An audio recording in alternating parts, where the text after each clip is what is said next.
बोलो श्री गुरु महाराज की जय। बोल श्री स्वामी जी महाराज की जय। बोलो भक्त और भगवान की जय।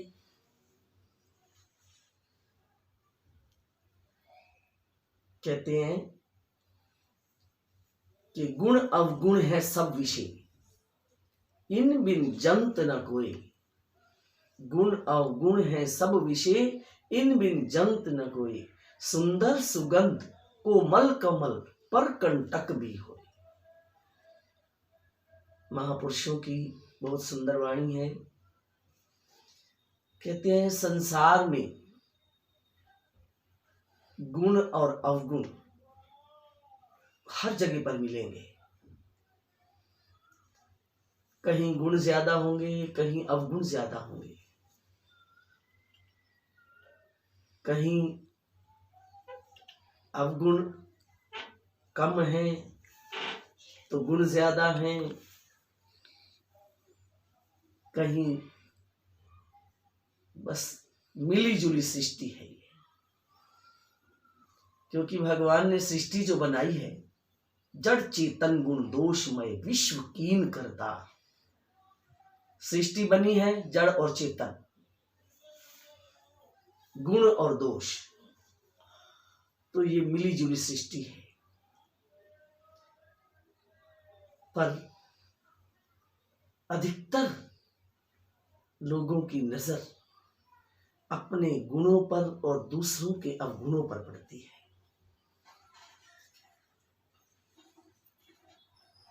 अपने गुण दिखते हैं और दूसरों के अवगुण दिखते हैं। पर कबीर जी ने बहुत सुंदर लिखा कि बुरा जो देखन में चला, बुरा न मिलिया कोई। जो दिल खोजूं आपना, मुझसे बुरा न कोई। कबीर जी कहते हैं मैं एक बार संसार में बुरा व्यक्ति ढूंढने के लिए चल पड़ा, मुझे कोई बुरा नहीं मिला। जो दिल खोजूं आपना, मुझसे बुरा न कोई। अगर मैंने अपने आप पर नजर लगाई जब, तो मुझे यूं लगा कि बुराइयां मुझ में ही है, दूसरे में नहीं, मुझ में ही है बुराइयां।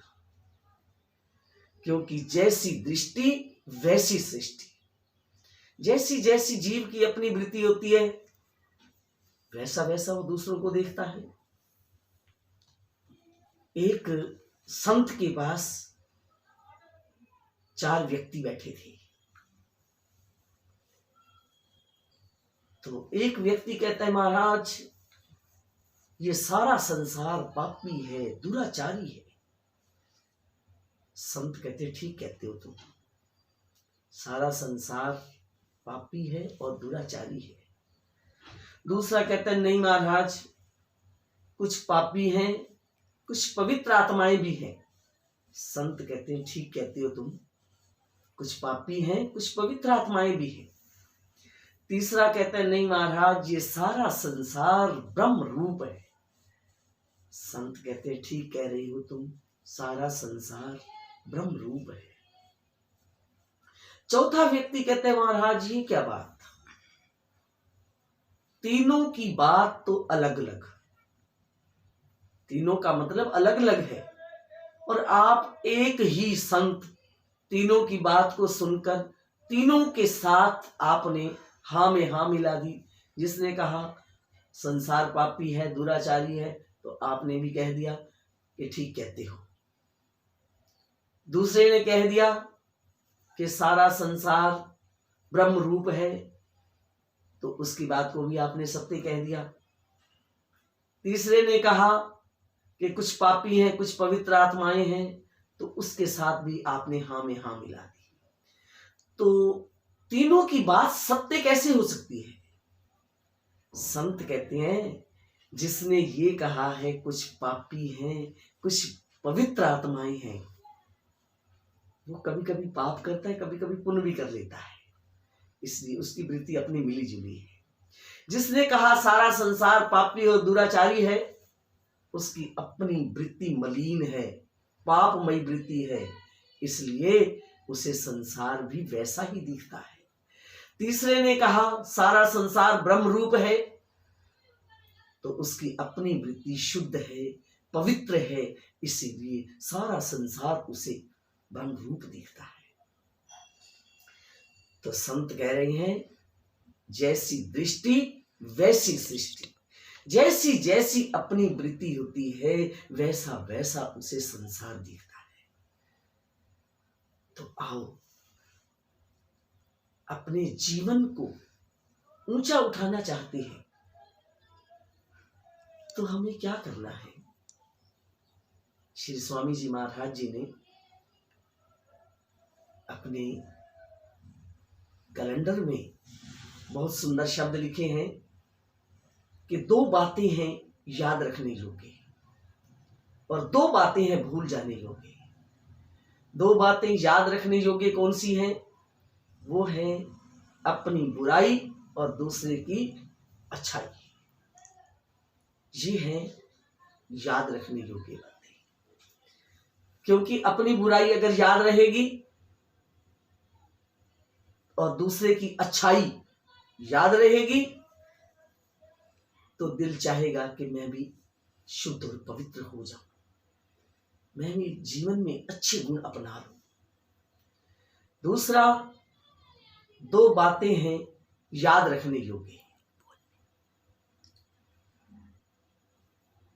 दूसरी बातें हैं 2 बातें भूल जाने योग्य।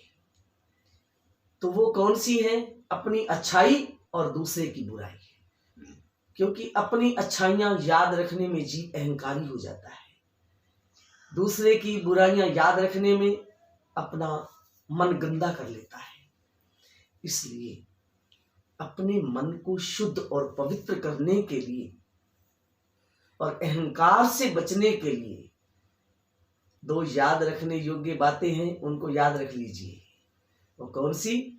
अपनी बुराई और दूसरे की अच्छाई। 2 बातें हैं भूल जाने योग्य, वो कौन सी? अपनी अच्छाई और दूसरे की बुराई। याद रखेंगे तो क्या होगा? ये बातें अगर याद रहेंगी तो जीवन कल्याण के मार्ग पर आगे बढ़ेगा। अगर ये बातें याद नहीं होंगी, भूल जाने योग्य, उनको भूल जाओ, क्योंकि अहंकार से भी बचाव हो जाएगा। तो देखिए, अगर हम अपनी वृत्ति को शुद्ध कर लेंगे, पवित्र कर लेंगे, तो दुनिया में भी कोई मलिन और पापी नहीं दिखेगा।